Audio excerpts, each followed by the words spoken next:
नमस्कार, capital TV का खास शो खबरों का पंचनामा देख रहे हैं आप। मेरे साथ स्टूडियो में मौजूद है कैपिटल टीवी के editor in chief doctor Manish Kumar. बहुत बहुत स्वागत है सर आपका। धन्यवाद। चलिए नजर डालते हैं हेडलाइंस पर। अमेरिका और भारत के ट्रेड डील पर ट्रंप ने किए साइन। 30 ट्रिलियन बाजार का रास्ता साफ, मिलेंगी लाखों नौकरियां। अमेरिका और भारत के ट्रेड डील पर विपक्ष ने फिर उठाए सवाल। मोदी सरकार ने बोलती की बंद। मुंबई को मिली पहली बीजेपी मेयर, शिंदे गुट का होगा डिप्टी मेयर। ऋतु तावड़े को बधाई देने के लिए घर बाहर जुटी भीड़। पुलिस की गिरफ्त में पप्पू यादव, कोर्ट में पेशी। जमानत पर सोमवार को होगा फैसला। राहुल गांधी ने नीतीश सरकार पर बोला हमला। बंगाल विधानसभा में मची अफरा तफरी। बीजेपी नेता अग्निमित्रा पाल के खिलाफ विशेषाधिकार हनन का प्रस्ताव, मचा सियासी बवाल। खबरों में सबसे पहले बात होगी अमेरिका और भारत के ट्रेड डील की, क्योंकि अमेरिका और भारत के बीच में ट्रेड डील पर अमेरिकी राष्ट्रपति ट्रंप ने हस्ताक्षर कर दिए हैं, जिसकी केंद्रीय वाणिज्य मंत्री पीयूष गोयल ने सराहना की है और बताया गया कि अब 30 ट्रिलियन बाजार का रास्ता साफ हो गया है। पीयूष गोयल ने जहां इसकी पूरी डिटेल दी, तो वहीं इसको लेकर एक ट्वीट भी किया, जिसमें उन्होंने कहा कि निर्यात में बढ़ोतरी और लाखों नौकरियां मिल सकेंगे। इस बात की भी जानकारी दी गई कि दुनिया की सबसे बड़ी अर्थव्यवस्था में भारत के लिए बड़े अवसर पैदा होंगे और जो मोदी सरकार काम करने में विश्वास रखती है। कैसे देखते हैं सर आप इस डील को? इस डील में क्या विशेष है? देखिए, ये डैडी ऑफ ऑल डील्स है। प्रधानमंत्री मोदी, उनके सामने टारगेट है। टारगेट ये है कि 2047 तक भारत को विकसित देश बनाना है। उसी हिसाब से इस बार का बजट भी पेश किया गया। इंफ्रास्ट्रक्चर के ऊपर हम हाईवेज क्यों बना रहे हैं, हम क्यों इस तरह से पोर्ट्स को तैयार कर रहे हैं, क्यों हम स्पेशल इकोनॉमिक जोन बना रहे हैं, क्यों इस तरह की बातें हम लोग कर रहे हैं, वन डिस्ट्रिक्ट वन प्रोडक्ट। ये सारी चीजें अगर आप इन टोटालिटी देखें तो इसका मतलब ये है कि हम लोग भारत के प्रोडक्ट को दुनिया के बाजार में लेकर के जा रहे हैं। अभी हाल में ही मदर ऑफ ऑल डील्स 27 के 27 मुल्कों के साथ हमने FTA साइन किया। यूरोपियन मार्केट हिंदुस्तान के सामानों के लिए खुल गया। ब्रिटेन से अलग हमने FTA साइन किया और अब अमेरिका के साथ ये ट्रेड डील। 4 फायदे हिंदुस्तान को सीधे सीधे नजर आ रहे हैं। पहला ये कि वो कंफ्यूजन खत्म हो गया कि अमेरिका और भारत दोनों में कोई प्रतिद्वंद्विता चल रही है, कोई लड़ाई हो रही है। नंबर 2, अमेरिका की जरूरत भारत को है और भारत को अमेरिका बहुत ही ज्यादा इंपॉर्टेंट है, इन अ सेंस कि जिस तरीके से हम स्पेस, डिफेंस और बाकी सारी चीजों में AI हो या फ्यूचर टेक्नोलॉजीज हो, उसमें अमेरिकन टेक्नोलॉजी की आवश्यकता है। वहां की कंपनियों के साथ, वहां के प्रोडक्ट के साथ हमें आगे बढ़ने में अमेरिका की जरूरत है। इस डील से वो रास्ता भी खुला। तीसरा, अगर हम दुनिया में एक विकसित देश बनना चाहते हैं तो दुनिया का सबसे बड़ा बाजार, उसे हम कैसे अलग रह सकते हैं?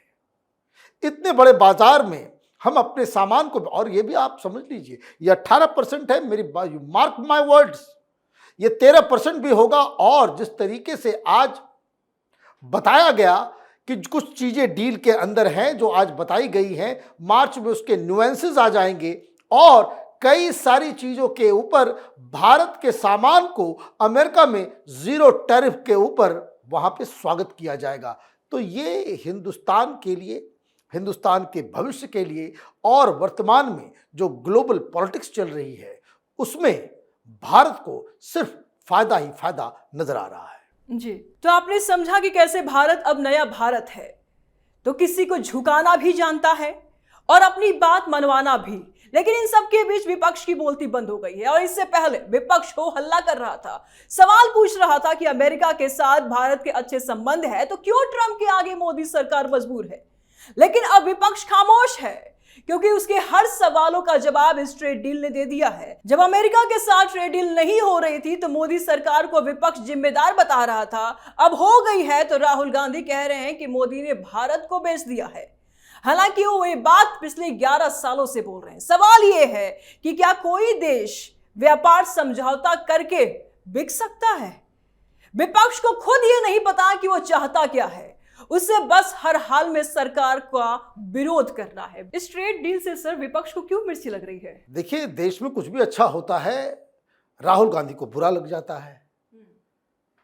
ये डील कौन कर रहा है?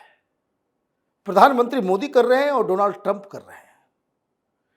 जिस हिसाब से आप ये कह रहे थे और बड़ा मजा ले रहे थे कि भाई कहते हो बड़ा अच्छा दोस्त है, लेकिन डील नहीं क्यों हो पा रहा है, कई सारी बाधाएं थी।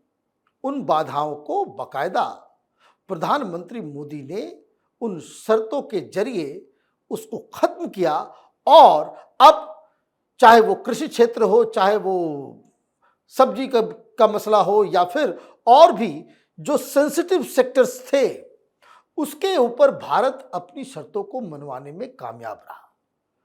उधर से डील कौन साइन कर रहा है? Donald Trump. अब विपक्ष की व्यथा समझिए। राहुल गांधी जिसका भोंपू बनकर, ये जॉर्ज सोरोस एंड कंपनी, उसका भोंपू बनकर के हिंदुस्तान में अपनी राजनीति करते हैं, उनके माउथ पीस बनकर, उनका दुश्मन उधर ट्रंप और मोदी के दुश्मन इधर राहुल गांधी। तो ये जो कॉकटेल समझ में आ रहा है कि ये डील जब नहीं हो रहा था तो आप कटाक्ष कर रहे थे, अब डील हो गया तो आपको ये बताना चाहिए कि इस डील के बारे में आपको क्या जानकारी है, कहां कहां गड़बड़ी हुई है, वो नुएंसेस क्या है, इसके डिटेलिंग में जाकर के आप किसी चीज को भला या बुरा या क्रिटिसाइज करोगे। आपको कुछ पता नहीं है, आपको कुछ जानकारी नहीं है, और आप इतना बड़ा आरोप लगा रहे हो कि देश को बेच दिया। अजीब कहानी है। राहुल गांधी की यही इमेच्योरिटी कांग्रेस पार्टी के लिए काल बनी हुई है।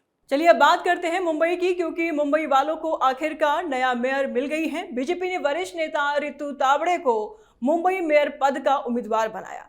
वही उप महापौर यानी कि डिप्टी मेयर पद शिंदे की शिवसेना के खाते में गया, जिसके लिए संजय शंकर घाड़ी को उम्मीदवार बनाया गया है। हालांकि पहले से ही इन दोनों को दावेदार बनाया जा रहा था, लेकिन अब इनके नाम पर मुहर लग गई है।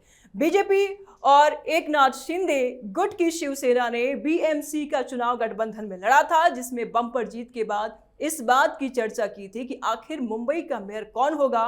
और अब जब रितु तावड़े का नाम सामने आया है तो कहा जाता है कि रितु तावड़े काफी मेहनती हैं और बीजेपी ने उनके काम से प्रभावित होकर ही उनके नाम का ऐलान किया। कैसे देखते हैं सर इसको? देखिए, वहां पे नई खबर ये आ रही है कि उद्धव ठाकरे कह रहे हैं कि हमारा भी एक उम्मीदवार होगा।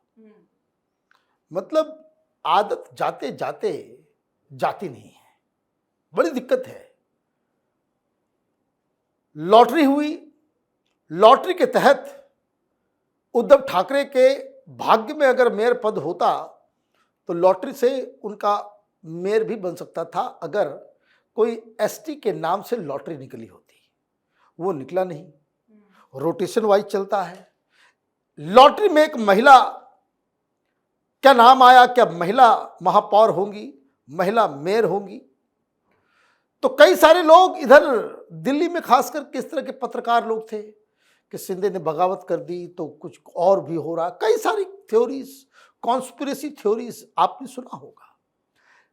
कैपिटल टीवी शुरू से कह रहा है कि जिस दिन नतीजे आए उस दिन से ही कैपिटल टीवी ये कह रहा था कि कोई इफ एंड बट की कोई बात नहीं है, मुंबई में मेयर भारतीय जनता पार्टी का ही होगा। बस इंतजार कीजिए कि लॉटरी में किसका नाम आता है, मतलब किस वर्ग से मेयर को तय किया जाता है। तो ये फोरगॉन कंक्लूजन था, लेकिन अब एक नाम आया है, कर्मठ है, मेहनती है और अच्छी उनकी इमेज है। तो आप देखिए कि पहली बार मुंबई के अंदर जो कभी सोचा नहीं जा सकता था, वहां भारतीय जनता पार्टी की मेयर वो चुनी गई है। ये उद्धव ठाकरे के लिए एक बहुत बड़ा झटका है। अब बात उस हाई वोल्टेज ड्रामे की करते हैं जो पप्पू यादव ने किया, क्योंकि 31 साल पुराने मामले में जब पुलिस उन्हें गिरफ्तार करने पहुंची तो उनके समर्थकों ने हंगामा किया। तो पप्पू यादव ने कहा कि राजनीतिक प्रतिशोध है और मेरे साथ कुछ भी हो सकता है, मुझे मरवाया भी जा सकता है। हालांकि इस मामले में एमपी एमएलए कोर्ट में उनकी पेशी हुई, जहां कोर्ट ने कहा कि पप्पू यादव को अभी पीएमसीएच में ही रखने का आदेश दिया, क्योंकि पप्पू यादव की गिरफ्तारी के बाद तबीयत बिगड़ गई थी। कोर्ट सोमवार को यह तय करेगा कि पप्पू यादव को जमानत मिलेगी या नहीं। लेकिन इस बीच राहुल ने पप्पू का समर्थन किया और सरकार पर विपक्ष की आवाज दबाने का आरोप लगाया। और तो प्रियंका गांधी भी सत्ता पक्ष पर जमकर बरसी है। पप्पू यादव पर आरोप है उन्हें पुलिस गिरफ्तार करके लेके जाती है और प्रियंका गांधी और राहुल गांधी इनके बचाव में आते हैं। देखिए, राहुल गांधी को शायद जानकारी नहीं होगी, वरना ये तथाकथित गैंडी परिवार ये दरअसल एक दूसरे के घर को कब्जा करने वाले शख्स के साथ खड़ी हो गई। ये मामला आप समझिए, कोई बता नहीं रहा है, मामला पुराना है। आप किसी के व्यक्ति के घर से आप कहते हो कि भाई हम आपको किराए पे घर दे दो, उसके अंदर घुस जाते हो, पार्टी का ऑफिस खोल देते हो, कब्जा कर लेते हो। गुंडागर्दी, और गुंडागर्दी के साथ कौन खड़ा है? तो गांधी परिवार खड़ा है, प्रियंका वाड्रा भी खड़ी होगी, ये भी खड़ी, सारे लोग खड़े हो गए। ये संविधान बचाएंगे, ये डेमोक्रेसी लेकर के आएंगे। आपको हर चीज लगता है विपक्ष की आवाज दबाई जा रही है। अरे भाई, कोर्ट जेल भेज रहा है, कोर्ट के आदेश पे उनकी गिरफ्तारी हुई है, कोर्ट के आदेश पे उनको बेल मिलेगा या नहीं मिलेगा, सरकार का यहां तो कोई वास्ता ही नहीं है। और मामला अगर एमपी एमएलए कोर्ट के अंदर है तो राहुल गांधी को शायद इस बात का भी इल्म नहीं हो, क्योंकि उनको जानकारी किसी चीज की होती नहीं है कि एमपी एमएलए कोर्ट में प्रोसीजर थोड़ा फास्ट चलता है। अगर आप एमपी हैं, एमएलए हैं, तो आपके खिलाफ जो कार्रवाई कोर्ट के द्वारा की जाएगी वो बड़ा फास्ट होता है। ये शायद उनको पता नहीं है, और इसलिए जब वो बार बार कोर्ट नहीं जा रहे थे, ये गिरफ्तारी क्यों हो रही है? क्योंकि ही वॉज अवॉइडिंग, वो नहीं जा रहे थे। जब उनकी तारीख हो रही थी तो जज साहब ने कहा कि इसको पकड़ के लेके आओ। यही हुआ है। इसमें कोई विपक्ष की आवाज, कोई डेमोक्रेसी को खतरा, संविधान के ऊपर खतरा नहीं है। ये राहुल गांधी के दिमाग की उपज है। अब खबरों के आखिर में बात पश्चिम बंगाल की करेंगे, क्योंकि पश्चिम बंगाल विधानसभा में अफरा तफरी का माहौल देखने को मिला, क्योंकि बीजेपी नेता अग्निमित्रा पॉल के खिलाफ विशेषाधिकार हनन का प्रस्ताव पेश किया गया, जिसके बाद बीजेपी विधायकों ने टीएमसी का जमकर विरोध किया और ममता बनर्जी पर कई आरोप लगाए।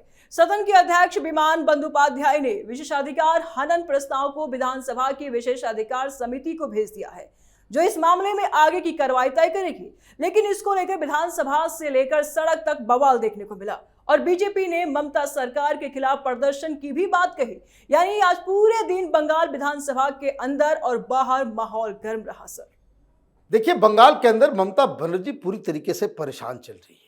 ये विशेषाधिकार का मामला तो कोई छोटा मोटा मामला, इसमें कुछ होता नहीं है। इस तरह की चीजें रोज हर असेंबली में होती है। लेकिन जिस हिसाब से बवाल मचा हुआ है, जिस हिसाब से सत्ता पक्ष खास करके टीएमसी और पश्चिम बंगाल की सरकार की तरफ से हर छोटी छोटी चीज के ऊपर बड़ा भयंकर हंगामा किया जा रहा है, इसका मतलब यह है कि चीजें कुछ और, जिससे ममता बनर्जी परेशान हो रही है। और वो परेशानी का सबब क्या है? एसआईआर। परेशानी ईडी है। जिस तरीके से अब सोमवार के दिन सुनवाई होनी है, लग रहा है कि ममता बनर्जी के वकीलों ने भी हाथ खड़े कर दिए। कोई राहत नहीं मिल रही, क्योंकि दिक्कत यह है कि इलेक्शन कमीशन की तरफ से सुप्रीम कोर्ट में जो हलफनामा डाला गया, उसमें पूरी की पूरी पोल पट्टी खोल दी गई है। ममता बनर्जी को ही गुनहगार बता दिया गया है। तो ममता बनर्जी ईडी से तो लड़ नहीं पाएंगी, इलेक्शन कमीशन से लड़ नहीं पा रही हैं, सुप्रीम कोर्ट में जाकर के भी उनको कोई फायदा नहीं हो रहा है। तो फिर आप क्या करोगे? आपके पास जो कुछ भी बची कुची शक्तियां हैं, तो विशेषाधिकार हनन का, आप भाई असेंबली रहेगी कितने दिनों तक? इससे कुछ खास होने वाला नहीं है, बट ममता बनर्जी की परेशानी, उनकी व्याकुलता वो दुनिया के सामने जरूर आ रही है। जी, बहुत बहुत शुक्रिया सर आपका तमाम जानकारी। धन्यवाद। तो खबरों का पंचनामा में आज के लिए फिलहाल इतना ही। देश विदेश की बाकी खबरों और उनके सटीक एनालिसिस के लिए देखते रहिए कैपिटल टीवी। हमें लाइक कीजिए, शेयर कीजिए और कैपिटल टीवी को सब्सक्राइब कीजिए। नमस्कार।